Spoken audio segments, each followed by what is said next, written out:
Welcome back. This is JKL, and the bench is tonight made up by Steve Munyakho Abdul Karim, who was a step away from death in the Kingdom of Saudi Arabia, here to tell us his harrowing 14 years on a death row. His mother, Dorothy Kweyu, once a practitioner of the profession, to document and tell us the anxious moments of the family. And Ken Bosire, one of the founders of the campaign Bring Back Steve-O, is here with us. And at some point, this team thought that it was all a lost cause. The trio are here to give us a detailed account.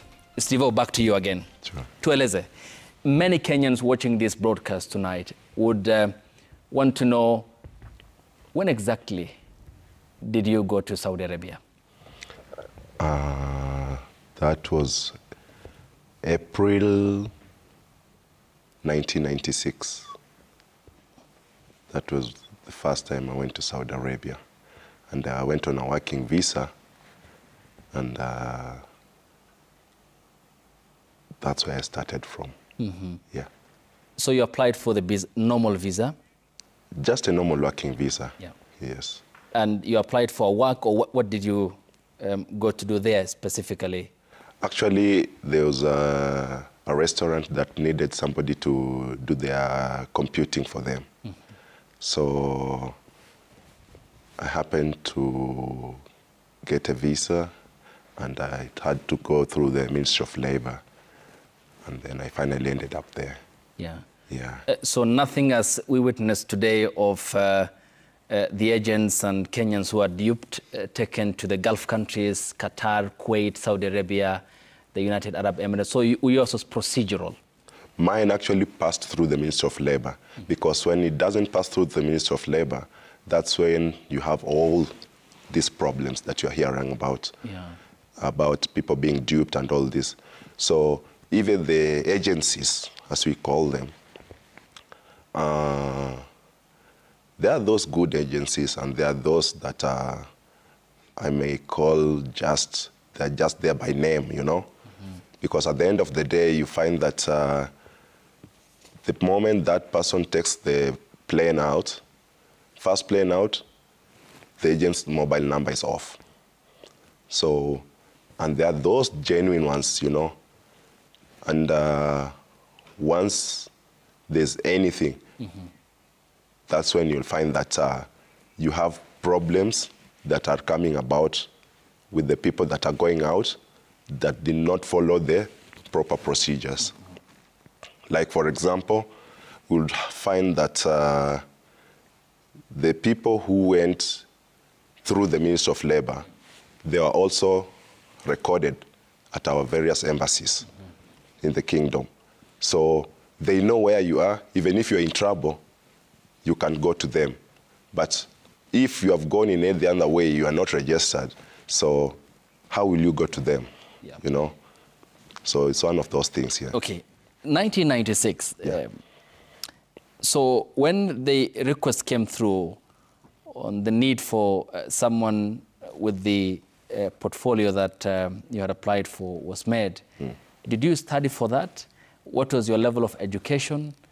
And at that time, did you have the requisite qualification and the skills that were required? What they required actually was somebody familiar with computing. And I had done that, you know, in packages. I had done, not like studied in depth, but I had those packages that were required for the job, you see. So that's how I ended up getting it. Yeah. Yeah. At the time, you went to college, or you were a high school leaver, or? Well, I was a high school leaver, but I passed through a college for the packages. Yeah. Yeah. Okay. So you met all the requirements? Yes, I did. Okay. So let's come to what then undoubtedly had made your family have some harrowing experiences, as you did in the kingdom. Yeah. Tell us what really happened. Yeah, that's a good one. You know, actually,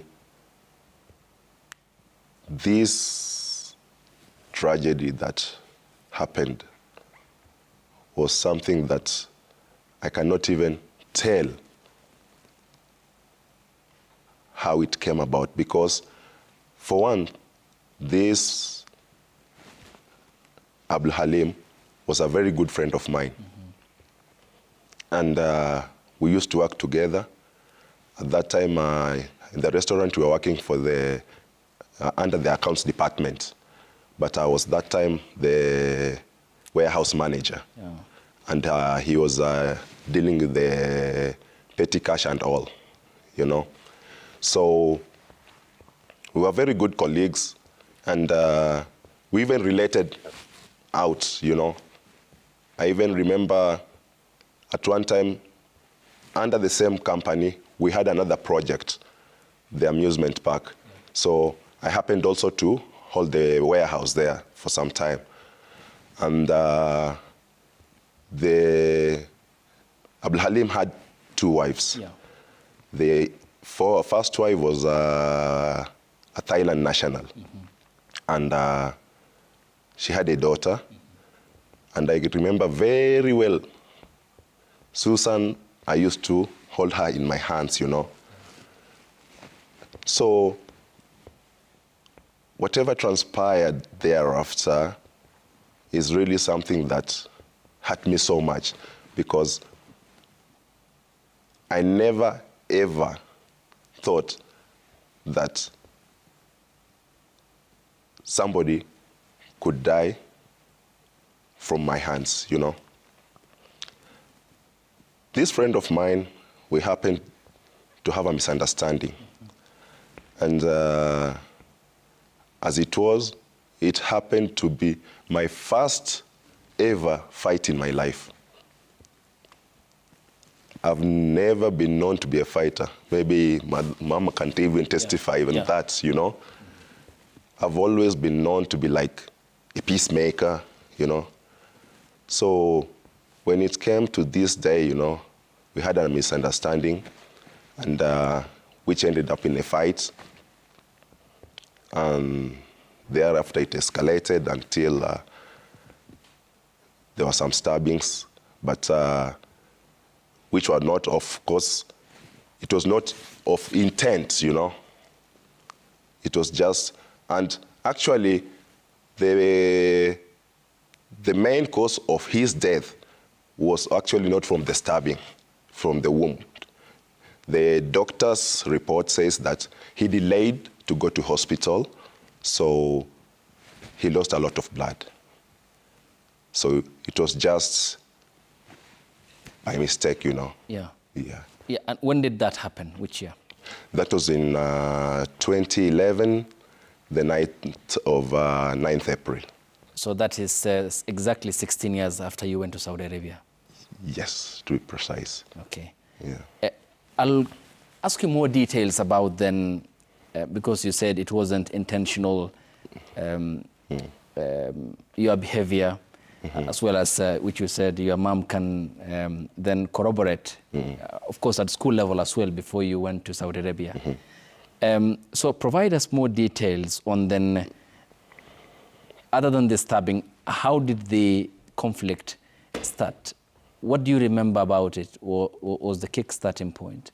And other than the stabbings, were there other injuries inflicted on Abdul Halim, who was a Yemeni national, we understand? Actually, it was salary related. I was supposed to go and collect my salary, but he was like, you know, not willing to let me go, you know. So I ended up getting angry, and then he used words that were not very good, and I could not take them. So we started a fight, and actually, he's the one that started it, actually, because I have a stab on my hand and on my thigh. So that's how it went about. But really, it was not, I feel, you know, if I had that patience, you know, I lacked that patience at that time, and really, it's something like, even when they told me that Abdul Halim had passed on. Yeah. I could not believe it, you know. I could not really believe it because I was like, how? Me? No, you know. So it's one of those things. And by the way, even as I was taken to hospital, because I was taken to the hospital for my wounds, and in a space of like the distance or the time to from the accommodation to the hospital was like 7 minutes. And can you believe it? I took 2 pints of glucose just between the accommodation and the hospital, of which the doctor said, had I delayed a bit longer, I would not be here today. So you lost a lot of blood? Exactly. So the fighting happened where? Yeah. At our working place. At our working place. Yes, it was at our working place. Yeah, and that is at the office? Yes. And where did the knife come from? Actually, so it was his, you know. Yeah. It was his, yeah. That is how it came about. He fetched from the kitchen or? No, he had it in the office. Even we have a security officer that was in charge of the amusement park that testified to several times having seen him with a knife, but he said he was using it to open cartons related to stationery and all these things. Yes. So it was his knife after the stabbings, then you used the same? Yes, after he used it on me, I used it on him. Okay. Yeah. So twice, that is here on the hand? On the hand and on the thigh. Yes. So 2 stab wounds? Yes. How about him? Just one. And one? Yeah. Okay. Where? It was on the chest. Okay. Yeah. It was on the chest. So we'll talk more. Yes. What happened there? How did the authorities get involved? The court process? Yeah. The jails? The conditions there? We'll talk more about that and your journey to Islam as well. Okay. Coming to you, Mama Dorothy. Again, lovely having you here on the bench. The last time you were here with my senior and colleague, Jeff Koinange, and it's at this point that that campaign had gotten the momentum it so needed. When did you hear about Steve-O's predicaments, and what was the moment like at the time? It was traumatic. It was 3 days later. That was on Tuesday.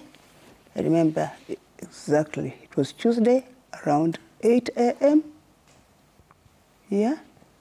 And it was the 12th of April. Yeah. And as I say, it was traumatic because the message was relayed by my first cousin, yeah, who said that the news we are getting from Saudi is that Steve-O fought with his colleague and he's dead. Now, for me, my mind raced to my son being dead. It was only 3 hours later that his brother, who was here in the earlier program, came and asked, "Mom, what exactly did you hear?" Because what I'm getting is that it is the other party who died. Yeah. And that only accelerated my my anxiety because I knew for a fact that having somebody dead on his hands spelled doom on him. Yeah. Okay. What then did you do next? Who did you engage? Whom did I engage? I went to Foreign Affairs to find out if they were aware of this. Yeah. And they were. And at that time we were having a funeral in the family, in my daughter's matrimonial family. And so since the burial was just 4 days away, I thought that before I go to Saudi to find out what is happening, we need to give honor to the bereaved family by participating in the funeral, and then I would pursue the Steve issue. Yeah. Afterwards, did you go to Saudi Arabia? Never. Never. Up to now. Initially, you had planned. I had plans, and I guess they'll never happen. Yeah, because my desire all along was, one, to see my son, you know, as one does. We know that when your person is in the cell, you go and see them, you want to hear what exactly happened from the horse's mouth, yeah? Not a quick phone call that is facilitated by the administration. You want to go there physically. But above all, more than seeing my son, I wanted to see the widow of the bereaved, whom I knew even before, you know, when he was reporting to me that this has happened. Because we did talk later, he called from the police station. I knew that I needed to talk to the widow and offer my condolences, offer my deep regret over what had happened. Yeah. Okay. Ken, at what point did you start the campaign, Bring Back Steve?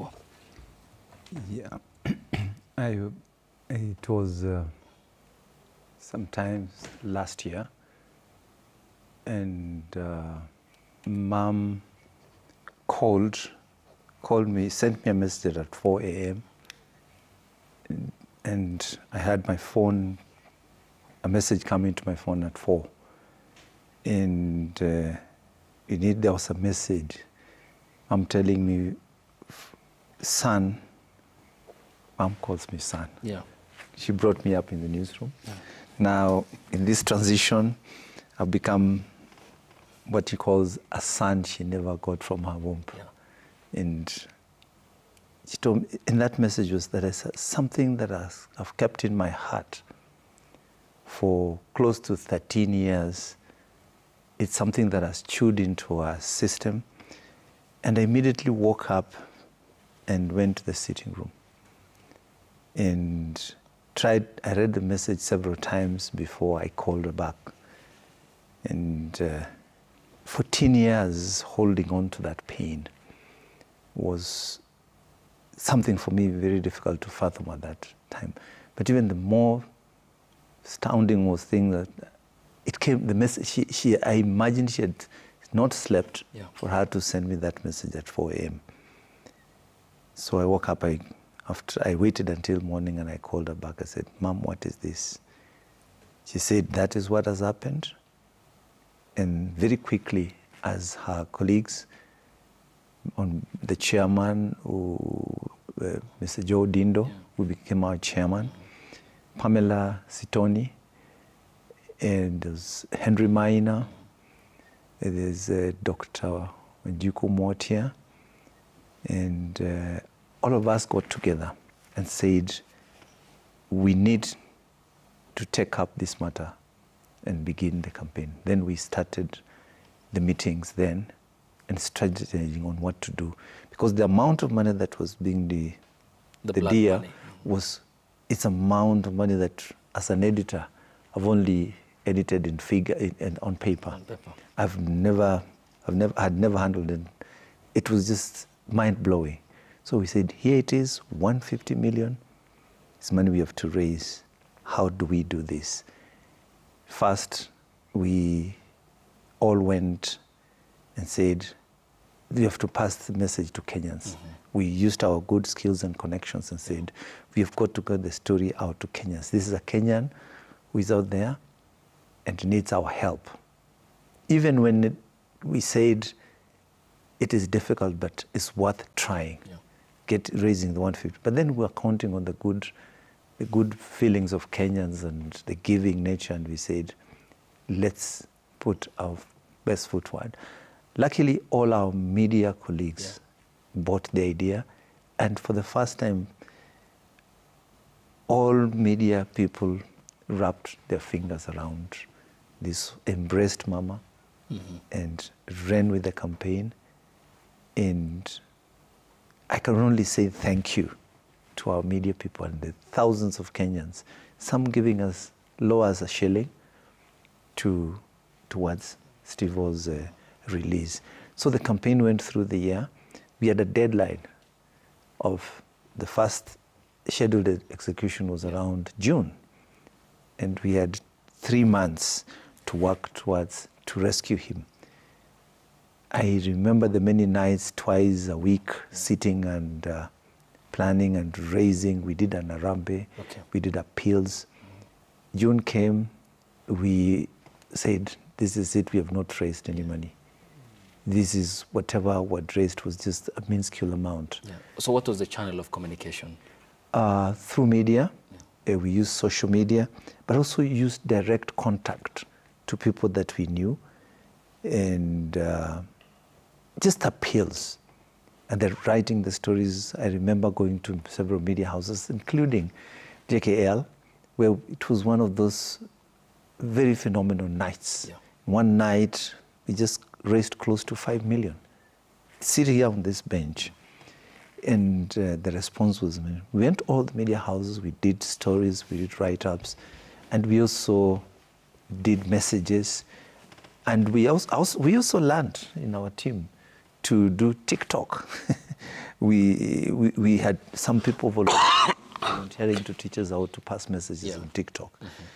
And we used every available channel to reach out to people. We wrote letters, sought appeals, and those appeals, I think that worked. So fast forward, that execution date was held, and we're given November.